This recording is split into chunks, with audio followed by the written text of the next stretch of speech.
gammachuun nugee daandii haaraa jalqabaa jirra. Barri haaraas yeroo abdii fi gammachuu taarumfadha. Jedhaaka kabadhaa gammadaati sirbaa taa'eenaa mana eeguu barrii dhufee darbaa. Jedhaaka gammadaa gammachuun ililchaa kabadhaati sirbaa simannaa satolchaa. Baga bara haaraa 2018 nagaan geessan. Bara haaraa nagaan gammachuu fi abdiin haa eegalu.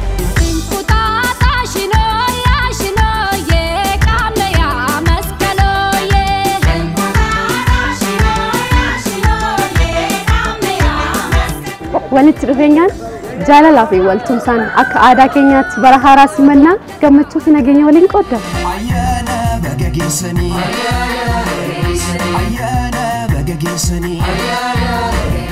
Faana Miidiyaa Korporeeshiniis dhangaa bara haaraa qopheessee isin waliin qooddachuuf qophaa'ee jira.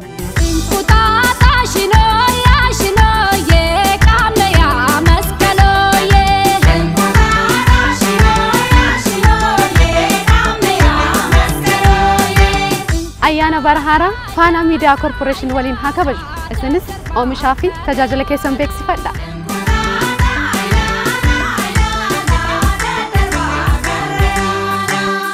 Barri haaraa kun kan nagayaa jaalalaa fi milkaa'inaa isiniif haa ta'u. Ayyaana gaarii.